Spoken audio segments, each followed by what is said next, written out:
Parliament is on fire. Keir Starmer was blindsided. Labour MPs scrambling. And at the center of it all, Kemi Badenoch, unleashing a political reckoning so explosive it stopped the nation in its tracks.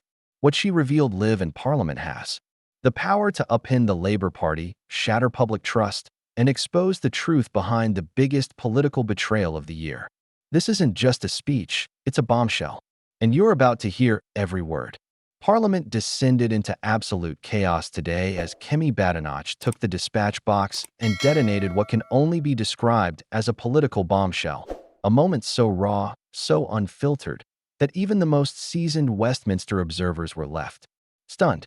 The atmosphere was already electric, a storm of tension swirling in the Commons as murmurs of scandal and whispers of betrayal hovered in the air like smoke before the fire.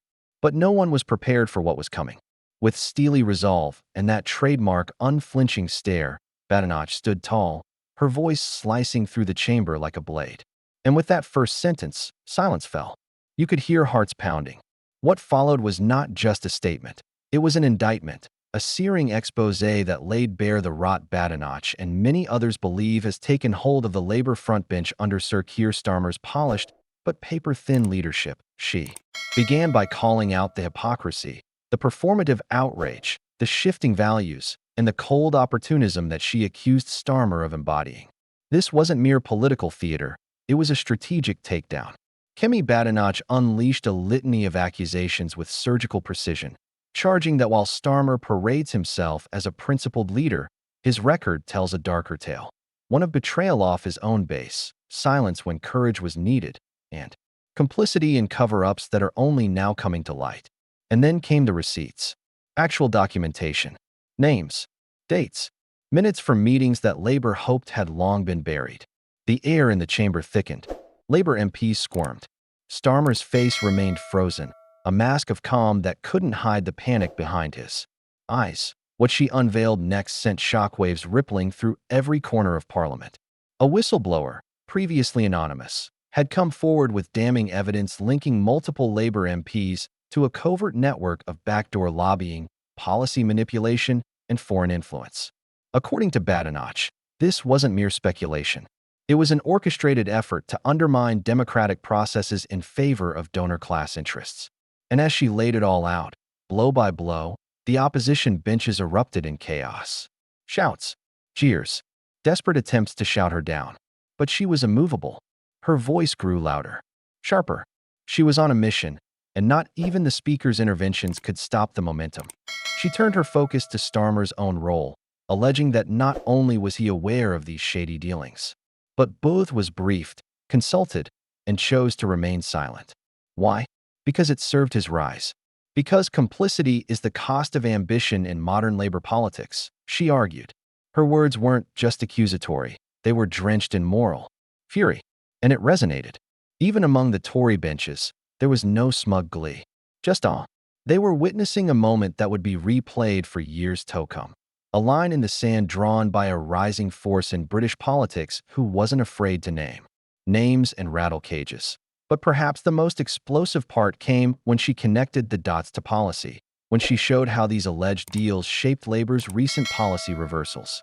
From flip-flopping on the Green New Deal to backtracking on wealth tax to the cowardice around gender policy, Badenoch claimed it wasn't strategy. It wasted the payoff. Promises made in smoky rooms. Interests were bartered away like poker chips while the public was left in the dark. And suddenly, all the confusion around Starmer's stances made sense. The contradictions, the convenient silences, the betrayals. It wasn't just incompetence. It was a calculation. Badenoch didn't stop there. She invoked the words of disillusioned Labour voters, working-class Brits who feel abandoned by the party that once claimed to speak for them. She read aloud from letters sent to her office by lifelong Labour supporters who now felt politically homeless. One line struck like a thunderclap. Labour didn't lose him. They sold me. That quote hit the chamber like a gut punch. And, for a fleeting moment, the loudest place in British politics fell eerily quiet. Keir Starmer, still motionless, attempted no rebuttal. Perhaps he knew there was no safe ground to retreat to. His loyalists tried to respond, lashing out with counter-accusations, calling the speech a distraction, a stunt, and an act of political desperation. But the damage was done. The narrative had shifted. Badenoch had seized the moment, torn off the mask, and forced the entire nation to look unflinchingly at the contradictions of a party that has, in her words, traded principle for power and lost both in the process. Commentators across the spectrum scrambled to react. The BBC cut away to emergency coverage. Social media exploded. #Badenoch Bombshell began trending within minutes. For many, it felt like a historic pivot point. Not just a scandal, not just a controversy, but a reckoning. And what made it all the more powerful was that this wasn't delivered with cynicism or a smirk. It was conviction, fire, and clarity. It was the kind of moment that rewrites careers, reshapes public perception, and leaves a scar on the political battlefield. By the time she concluded, the chamber was in disarray. Labour MPs staggered, backbenchers whispered frantically, and aides rushed in and out of the chamber like ants from a kicked nest. But Badenoch stood tall, unflinching, defiant, and undeniably dominant. The speech wasn't just an attack. It was a declaration of war on a politics of shadows and silence. This wasn't about lefts, right. It was about truths, deception. And in that moment, Kemi Badenoch made one thing brutally clear. She wasn't just another minister towing the line. She was here to fight, to expose, to drag Westminster into the sunlight, kicking and screaming if necessary as the cameras rolled, capturing every second for a nation hungry for honesty. One truth crystallized above all: the age of polite politics is over. The gloves are off. The masks have slipped. And Kemi Badenoch just lit the fuse. If you believe the public deserves truth over spine and real accountability in British politics, then don't just watch, act. Hit that like button, share this video before it's buried, and make sure you're subscribed so you never miss the stories they don't want you to hear. The gloves are off, and we're just getting started.